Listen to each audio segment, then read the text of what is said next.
Good morning to you all.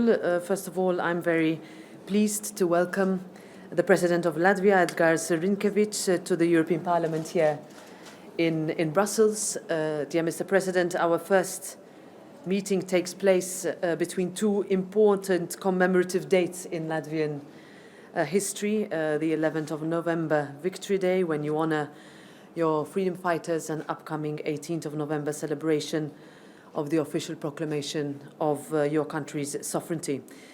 These are two dates to remember the right of self-determination and independence, and this is in fact exactly what I also honored last year at the Freedom Monument in Riga. It is also a timely reminder, as we've just spoken about at length, that we must continue to show our firm support for Ukraine, its fight for freedom and self-determination, and show solidarity with its people, and because this is as much about Europe's security as it is about Ukraine's. The Baltic countries, with Latvia at its center, know better than anyone that freedom and democracy are worth fighting for, and that we cannot let any fatigue to set in. And you have emerged as Europe's security and defense focal point. Today we all understand and know all too well Latvia's warnings about Russia. Your country's people have shown unwavering leadership in our support for Ukraine's cause and solidarity with the Ukrainian people. And Ukraine will continue to be at the very top of our priority list. Let me assure you and your people that the European Parliament will not waver on this. This is also why this House has been a front runner in pushing for Ukraine and Moldova to open membership negotiations, and we welcome very much the Commission's recommendations in this regard. A final point, as Foreign Minister for Foreign Affairs, you are so well aware of the geopolitical challenges facing our Union. The reignited conflict in the Middle East darkens further the clouds and risks important ramifications on our societies. And in these difficult times, we must work with purpose and with unity for a stronger Union. I know we can count on Latvia, and you can count on the European Parliament. Dear President, the floor is yours. Thank you, Madam President, and I'm really delighted to be here in the European Parliament and to meet you. First of all, I just want to express the gratitude to you personally and to the European Parliament for a very strong support to Ukraine, to condemn the Russian aggression, and also to work with EU member states, with the Council, to make all the sanctions regime, all the support for Ukraine also very efficient and viable. We discussed, as the President said, the current situation in Ukraine. I reiterated Latvia's stance that we must start accession talks with Ukraine and Moldova next year, and we do hope that the European Council in December will make the decision based on the recommendation of the European Commission. We also discussed the need for the European Union to be stronger when it comes also to defense and foreign policy. I think it is very important that the European Union also works to build up more defense capability, to address defense industrial capabilities, the issues that we need to do in view of the current geopolitical challenges we all face. And also I want to say that from our perspective, we do believe that we need to look into the situation when it comes to Ukraine, when it comes to Moldova, when it comes to the accession process as a long-term gain for both EU and also for the eastern part of Europe. But having said that, we also should not forget about the Western Balkans, about the need also to address long-standing issues there. We need also to have a tangible progress when it comes to the enlargement policy in the Western Balkans, because both at this point are the issues of the credibility for the European Union.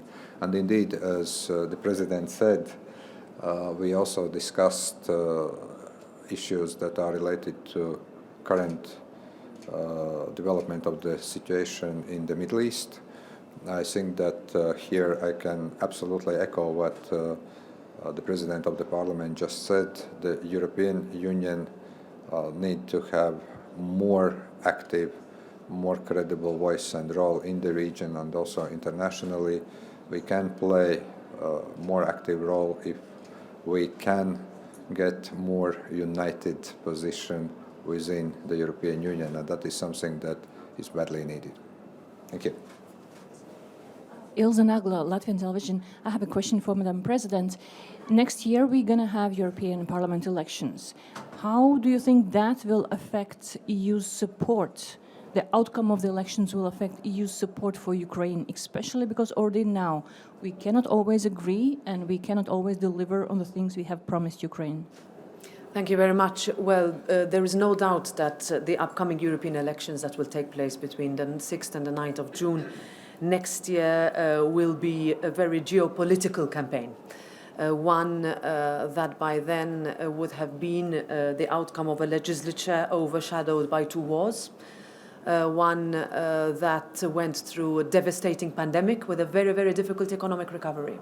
So we're looking at a campaign, one which very much I would look forward to discussing also with Latvian voters when I visit during the campaign, that looks at actually what we've managed to do beyond all expectations. The sanctions packages were mentioned by the President. If someone had asked me on the day of the Russian invasion of Ukraine whether we would have managed to go so far with unanimity, adopt so many packages, I would not have believed it. Today we find ourselves in a situation where we could be in a position where we allow Putin to exploit that fatigue, but we won't let him.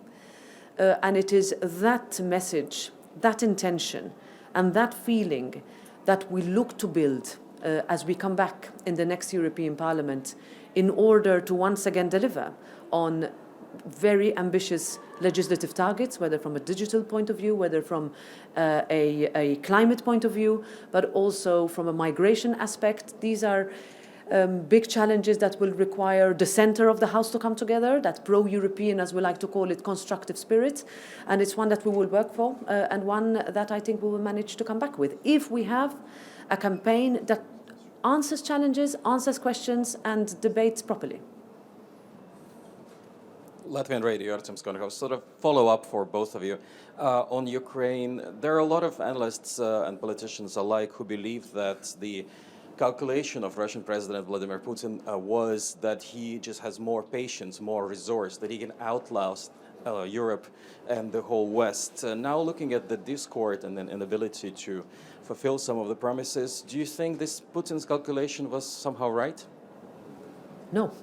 If you look at the fact that we are about to open, hopefully, after a decision of the European Council, membership negotiations with Ukraine, I think the answer is the complete opposite, that this is the clearest sign yet of Europe's long-term support for Ukraine. We are the largest contributors, and we have shown from the very first day that we will not leave Ukraine alone, and that message is as strong as ever, because it is exactly what Putin would like to exploit if we give in any way a different message, and that's not the case.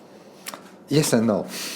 In a sense that yes, because look, I think that this is exactly what Russia and its leader, Mr. Putin, wants us to behave.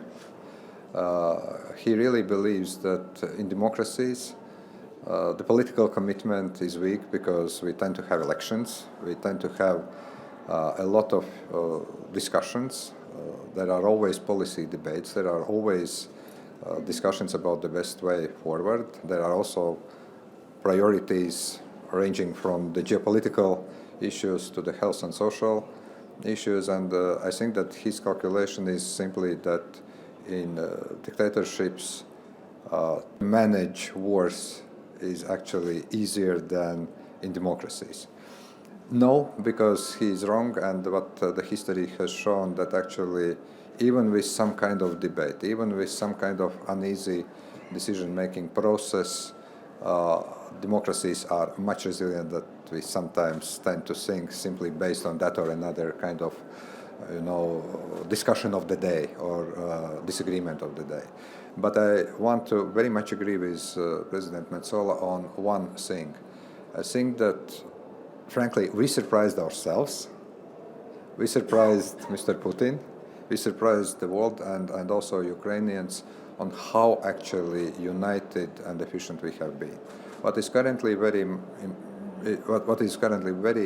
important is how we are going to translate all that political goodwill into the practical long-term support program, because where some analysts, some experts were wrong when the war started, they were wrong about the duration of military activities. Many of them thought that 3 days, 3 weeks, not more than 1 month. Now we all understand that this war is going to last for a while, and now we all understand that we need to get this kind of policy, the strategy, not only here in the European Union, but also in a broader sense in the NATO, in coalition of those countries that are supporting Ukraine on a long-term strategy. That requires more finances for Ukraine, that requires clear political path for Ukraine and Moldova to join the European Union. That requires build-up of defense industry, defense capabilities of European members of NATO, of the EU member states. So there is plenty to do, but I do believe that yes, the calculation of Putin is there. Now we have to do whatever it takes to prove him completely wrong.